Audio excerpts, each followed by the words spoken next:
Welcome back to the FPL team selection, this time out of Double Gameweek 34. I've only got one free transfer, but I'm willing to take a -4 hit, potentially even a -8 hit, and I'll cover all the latest injury updates, including Erling Haaland, and talking about what I'm going to do with that wildcard in my back pocket to utilise in Gameweek 35. And I also have the bench boost, and Gameweek 37 is almost certain to be the game week where I deploy that chip as well. Smash the like button of this video and subscribe if you're new. Let's get this over 200 likes, and we're also getting closer towards 24,000 subscribers. We hit 23k on Tuesday during the UCL Fantasy deadline stream. Be sure to follow me on Twitter and Instagram, DylanRCM, and check all the other links in the description below for the Patreon, Championship Discord server, the FPL League, FPL Challenge League, and also check out Drafthound. It's a great resource with so many tools at your disposal, and I also post all of my videos and live streams in podcast format on Spotify and Amazon Music. Leave a 5-star review on those platforms. Without further ado, let's jump straight into it. It's quite typical, really, that as soon as I buy David Raya and double up on that Arsenal defence, they look absolutely calamitous at the back, and they conceded 2 goals in the second half after a very flat performance for the final 45 minutes, and Aston Villa ultimately deserved to win that game. They hit the post several times. Now, in the first half, Arsenal were quite good, and they should have been 1 or 2-0 up, but they didn't take their chances and were punished, just like the reverse fixture against Aston Villa. They're not learning from their mistakes, and every time we get to the April stage, Arsenal seem to crumble and go on a wingless streak of 3, 4, 5 matches, and Wolves away and Chelsea home won't be easy for them given their confidence and their Champions League elimination at the hands of Bayern Munich. David Raya got 1 point, whilst Dubravka kept a clean sheet and got 6 points overall on my bench in a 4-0 thrashing against Tottenham Hotspur. So I lost out on 5 points from this goalkeeper transfer, and this is mainly for Double Gameweek 34, and if 1 clean sheet is kept, then I'll be quite happy with this transfer in general. But so far, it's not looking good, and I'm afraid to say Arsenal, the wheels are falling off, and I'm not so confident in their defence as I was last month. I mean, the entire backline was absolutely poor. Virgil van Dijk got 2 points as Liverpool lost 1-0 against Crystal Palace at home, and they're another team that are also starting to lose their form and confidence right when it matters most. And it all started with that 3-0 defeat at home to Atalanta, and that carried over to the weekend against Crystal Palace, and ultimately both Arsenal and Liverpool have handed Man City the title. If either Liverpool or Arsenal win the remaining games, then they have a chance. I think City could drop points in one match, but they're asking for a lot there, and I ultimately don't see either Liverpool or Arsenal winning the rest of their games. And as you can see, my second defender was Saliba, who's been very disappointing recently. He got 1 point after conceding twice to Aston Villa, so that double up in Arsenal defensively was amazing from January up until early April, but in the last week or so it's all fallen over, and right now it might be a tough ask to go for that double up. Maybe you still would because of the underlying numbers defensively and also having that double in 34, but after that, when I'm wildcarding in Gameweek 35, I think 1 Arsenal defender is more than enough, and I might even go without any Arsenal defender or even David Raya in goal. My final defender was Zabani, who came off my bench for a 1-pointer as Bournemouth conceded twice to Manchester United, and I bought Nuri for Pedro Porro. And as for the Spaniard, he was subbed off in the second half due to an injury, and he is a doubt for the North London derby in Gameweek 35. But Nuri was supposed to be in the squad. According to Gary O'Neill, he said that he has trained a bit differently, but he envisages him being part of the squad, and he hinted at him starting the game. But Nuri didn't even make the bench. I'm still confident he will play in Double Gameweek 34, but there are some concerns now, and having to rely on the likes of Zabani or Doughty on my bench, it was always going to end very poorly, and that is a shocking display from my defensive line. But luckily enough for me, I had some huge hauls in my midfield, which transformed Gameweek 33 into a pretty good one. Football is full of surprises, and Mohamed Salah blanking at home to Crystal Palace whilst Liverpool failed to score is certainly one of those. A 2-pointer there from the Egyptian. I still back him to be the best captain in Double Gameweek 34, but you can certainly go against him. I'm not so sure about Saka right now, to be quite honest with you, and he tends to kind of go anonymous from April onwards, but I still think the likes of Eze could be a great captaincy shout, looking beyond the 2 template options there in Salah and Saka, who also blanked against Aston Villa, and that's another 2-pointer there. These two were extremely disappointing, so up until this stage of the game week, all blanks. You're probably thinking, how did this turn into a very good game week? Well, my friend, Cole Palmer got 26 points, and actually this caused my rank to drop a little bit because his effective ownership was over 100%, so this actually wasn't that beneficial to me, but he got 4 goals against Everton. It was a great display. He's single-handedly carrying Chelsea, only to 9th, but it's still something. He's having a great breakout season. But the main star of the show for me was actually the Newcastle winger, Anthony Gordon, who was by far the best player against Tottenham Hotspur with 17 points. He scored once and got 2 assists. He was absolutely incredible, and that's back-to-back home games where he has delivered 3 attacking returns. And if it wasn't for that red card in the previous home game against West Ham, that would have been another double-digit haul. So Anthony Gordon is one of the stars of this FPL season for me. He's constantly delivered at home. Only 1 blank at St James's Park all season. And the moral of the story is bench Anthony Gordon whenever he has an away game, but at St James's Park, start him at all costs. Despite winning the Player of the Month award in the Premier League for March, Manice has been extremely disappointing in April. That's 3 consecutive blanks since I've bought him, and I was very close to buying Cunha just before Wolves played Burnley away, but because Cunha just came back from an injury and it was a major doubt to start that game, in the end he didn't start. That was enough to put me off, and I went for Manice, and he has been extremely disappointing. Yes, he's a 4.6 million forward, but you still expect a lot more from him, especially given how he performed in game weeks such as blank game week 29 when he was the star of the show. But Rodrigo Manice is a sell, as I discuss in my recent Transtips video and podcasts. Be sure to check them out as well. But the other 2 forwards were quite decent. Solanke scored and got a bonus point against Manchester United. He's on penalties. He's got a double in game week 34, and even in game week 35 against Brighton at home. I think that's a decent fixture, but I think Solanke is a sell around game week 35 or 36, and if you can go up to Isak, definitely make that transfer, but only after double game week 34. And the final striker is Erling Haaland, who is now yellow flagged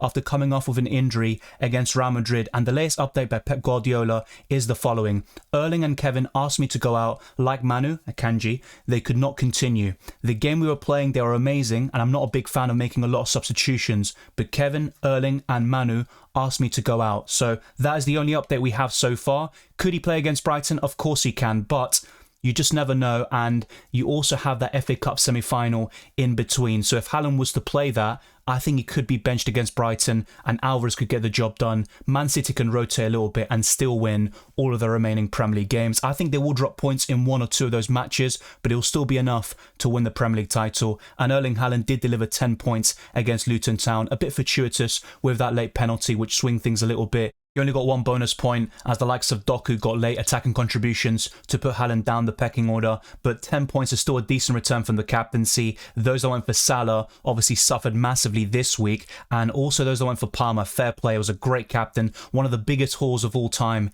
in a single game week with 26 points, and I've seen some very lucky situations with Foden captain, Palmer vice, and Anthony Gordon first on the bench. Enjoy the jam while it lasts, because FPL is a game with a lot of luck involved as well. Next up is going to be who I captain and talking about my rank overall points, and after that I'll go into the team selection portion of this video discussing my potential transfers for the upcoming double.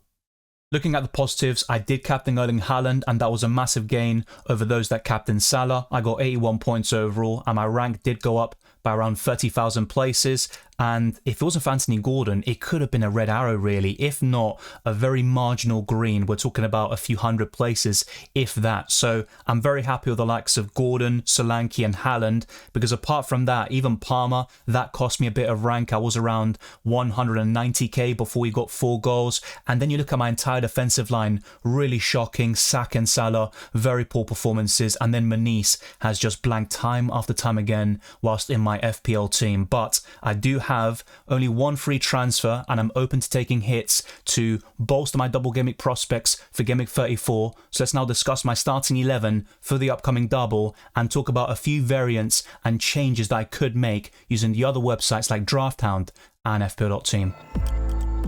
I bought him for this double game week. It's about time he delivers. David Raya facing Wolves away and Chelsea at home. And if these games were taking place around a month ago, I'd be very confident of Arsenal keeping at least 1 clean sheet and Raya getting 7-8 points minimum. But at this moment in time, I just have no confidence in David Raya or any Arsenal asset. It's time for them to prove the critics wrong, the doubters, and those that label them as bottle jobs. It's up to Arsenal. They have 6 games remaining, win all 6, and I'd say that's a very strong end to the season in the Premier League. That would make it 15 wins, 1 draw, and 1 loss. Are they going to win the remaining 6 games? I think it's very unlikely, but it's in their hands in terms of getting the job done themselves, and then they have to hope for the likes of Man City to slip up. But David Raya Raya has that double. I still think he's the best goalkeeper from those that double in Game Week 34, but if I was wildcarding right now, I would consider going for Onana instead, and I'll show you and talk about this topic in the best wildcard team video and podcast coming out tomorrow on the Friday, so be sure to stay tuned for that. But I'm going for David Raya. Dubravka's away to Crystal Palace. There's no contest on paper, but FPL is full of surprises. I have a lot of double gaming defenders, but I'm only going for 3 of them, and I'll talk about this very shortly. Virgil van Dijk is away to Fulham and Everton, and Liverpool are also looking very shaky defensively. In fact, I'd still think they're looking more shaky defensively than Arsenal, and they haven't kept a clean sheet now in 9 games across all competitions. Can they keep a clean sheet in Double Game Week 34? Of course they can, and Van Dijk has some attacking potential, so I think Van Dijk will deliver something, and I was very close to buying him for Double Game Week 25, and he ended up scoring in that double against Luton Town, and I was kind of regretting that a little bit, so I think now is the time for Van Dijk to step up once again. He's the captain, one of the best centre-backs in the world over the last couple of years, and he's been a great servant to Liverpool Football Club. My second defender is Saliba, once again going for the Arsenal defensive double up. I'm not really too confident right now, but Arsenal can still turn things around, and it's all about the mentality for me, and you could argue some energy levels as well, which have certainly dropped since that Aston Villa game. And finally, to complete this defensive line is Ait Nouri, who is still doubtful to play Arsenal and Bournemouth at home, but I would back him to start in both matches. Let's see if we get any updates by Gary O'Neill, and hopefully he is actually saying something that turns out to be the case this time round. And my fourth defender, who has a double game week, is Zabani. He's currently on my bench, and it's quite a difficult decision. Normally you'd just start the double game week player and that's it, but there's 1 or 2 midfielders, and it's kind of between those 2 to stay in my midfield in the end, who really could do well despite only having 1 game in 34, and currently I'm going for that setup of a 3-5-2. So let's now go into the midfielders and discuss why Zabani is currently on my bench. The midfield will be pivotal in determining whether Double Game Week 34 results in a green arrow or not, and Mohamed Salah away to Fulham and Everton. I think 2 attacking returns are certainly possible. I think that'll be the bare minimum for the Egyptian. I think Liverpool also respond and get 2 victories out of these 2. I don't see them losing both games or dropping points in both. They're certainly going to get 1 win at least, and Salah is going to get some attacking returns. I'm very confident of that outcome, and that's why I'm currently going for a double up in Liverpool offensively and a triple up overall with Luis Diaz, who has been in great form in this calendar year. Just like every other Liverpool player, he was underwhelming against Crystal Palace, but I think they'll respond very well, and it could all start with a good win against Atalanta, and if they were to make a great comeback, that could be enough to spark Liverpool for the remainder of this season in the Premier League. And who knows, football is full of surprises. I'm going to keep on saying it because things change very quickly. Momentum is such a big part. And sometimes it just takes 1 result, 1 performance that changes everything completely. My third midfielder is Bukayo Saka. I still back him to be a good option from now until the end of the season. But for those bench boosting in Game Week 37, I do think Saka is sellable in Game Week 35 or 36. And the current plan is to go without him on the wildcard in Game Week 35. My fourth midfielder is Cole Palmer away to Arsenal. He was originally going to be on my bench. And if Arsenal were playing to the levels they were throughout this calendar year, I think Palmer would easily be on my bench, and if he returns something, so be it. But given his form and given how poor Arsenal are defending right now, I really think Palmer could be a nice differential in terms of effective ownership. Most people will sell him or have him on the bench, but Palmer from Game Week 35 onwards is a must start every single game week. The only debate is whether to start or bench him this week in Game Week 34, and the alternative is to keep Phil Foden and sell Cole Palmer instead before reintroducing him on the wildcard in Game Week 35. And the final midfielder is Eze. I'm very confident about him. He got 10 points at Anfield in Game Week 33, and those 2 home games really suit Crystal Palace. They might not keep a clean sheet, but in terms of their attacking players like Elise, Mateta and Eze, I think they're all great options for this double, and I'd seriously consider doubling up on the Eagles attack. Even a triple up could be viable, although as I mentioned in the best free hit team video and podcast, I'd still go for a double up instead. But back your gut, trust your instincts, and don't let anyone discourage you. Even some people are going for Brereton Diaz. I think he's Sheffield United's best option by far, and if you're looking for a differential midfielder, you could go for him as well. But I'm fully focused on getting Eze, and if I were to get a second midfielder who has a double, it would be Luis Diaz. Another one would have been Odegaard, but I've got 3 Arsenal slots already, and it's not worth changing things up a little bit. But I do think Odegaard is a great shout for this double. I think the Wolves and Chelsea fixtures could really suit him, and he's been performing well in every single game. Despite Arsenal crumbling, Odegaard is performing week in, week out. But that's my midfield 5. It's not set in stone. I think Cole Palmer could easily be Foden instead, or I would go for another midfielder who has a double game week. But Eze is almost certain to come into my final team. I'm also considering Elise because of his high ceiling, and Luis Diaz has been so consistent since February. The most template pick in the forward line this week will be Dominic Solanke away to Aston Villa and Wolves. He has blanked more often than not in recent weeks, but he's still so consistent over the course of the season. He offers tremendous value. He's on penalties, and Bournemouth have been one of the surprise packages of this season, especially given how they started the campaign when they just lost game after game, and it looked like Iraola was the wrong appointment. They should have stuck with Gary O'Neill, but they're playing some good football, and they can cause any team in the Premier League serious problems. My second forward could finally be Matheus Cunha, who would come in for the doubtful Erling Haaland. This is certainly not set in stone, and it would be for a -8 hit to buy Diaz, Eze and Cunha. My original plan was to do a -4 and start Erling Haaland away to Brighton. I'll show you later on using fpl.team an alternative, less aggressive transfer plans which involves not getting Cunha, keeping Erling Haaland, and another change in the starting 11. And I want to see your thoughts down in the comment section below. Let me know what you would prefer, but I'm very happy with the starting 11. Taking a -8 hit just before wildcarding isn't ideal, but to get 3 doublers with a lot of potential in Diaz, Eze and Cunha could certainly pay off for Double Gameweek 34. As things stand, I have Dubravka, Zabani, Manice and Doughty on my bench, and of course it's between Palmer and Foden as my final midfielder slot. One of them will be sold this week. It's very likely to be the outcome, but if I were to bench any player for Zabani to come in, it would be that 5th midfielder, and Cole Palmer is the only single gameweek player in my starting 11 right now, but I still think he has a much higher ceiling than Zabani, who's away to Aston Villa and Wolves. I think Bournemouth concede in both games. I know Bournemouth have been a good team, especially in recent weeks, but I still think Palmer could easily get a brace or at least a goal and bonus points, and the same goes for Foden away to Brighton. He's one of my top picks among single gameweek players in Double Gameweek 34, but Zabani could still come in and I could have a full 11 of Double Gameweek players with just a -8 hit, and of course the alternative is to take a -4 hit and still have 10 doublers in my starting 11. In terms of the captaincy, I'm going very template with Salah, and Saka's currently my vice, but I'm very tempted to change the vice captaincy at least to Eze, and who knows, he could end up being my final captain, and I'll play things a little bit differently and aggressively, but I still back Salah to be the best captaincy option for Double Gameweek 34, and the closer I get to the deadline, the less keen I am on Saka, and the more keen I am on considering at least vice captaining Eze. And if you have any other differential captains you want to speak about, leave them in the comment section down below. Let's now head over to Drafthound and see what they're suggesting in terms of my transfer plans and what could really benefit my team for Double Gameweek 34. There is a link to Drafthound in the description below. I'd highly recommend you check that out. And a lot of you are signing up using that link and talking about how useful the website is and also how fun all the tools are. And I have to say, check it out first. Let me know what you think. Their top 2 suggestions is exactly what I'm looking to do right now.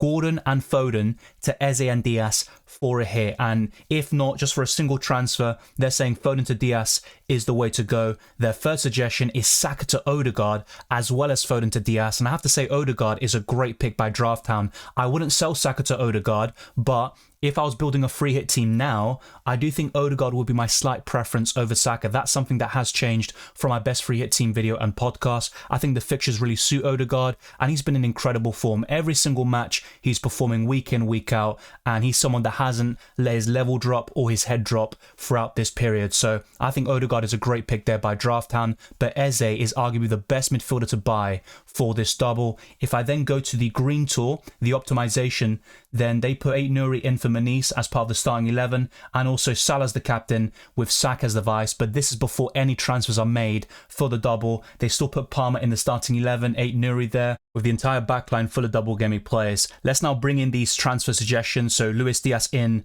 for Foden and also Eze in for Gordon. And let's actually have a look at what they suggest in terms of the starting 11. They drop 8 Nuri to the bench. Cole Palmer is still in that starting 11, and they've put Diaz as the vice captain. The expected points is 111.2. I think that's some good suggestions there in terms of the starting 11 and also the vice captaincy. I do think Eze would be a great shout though. I would rank him slightly higher than a few of these players, including Diaz, but it'll be very interesting to see how things develop. And 8 Nuri is currently not favoured due to that injury situation, but these points are updated regularly, and if we get a positive update about 8 Nuri, who knows, he could have enough expected points to overthrow Palmer in this starting 11. Let me know what you would do down in the comment section below. Would you bench Cole Palmer / Foden for the likes of 8 Nuri and Zabani? I'd be very interested to see your thoughts. But let's now head over to fpl.team and discuss my alternative plan, which is less aggressive and only for a -4 hit.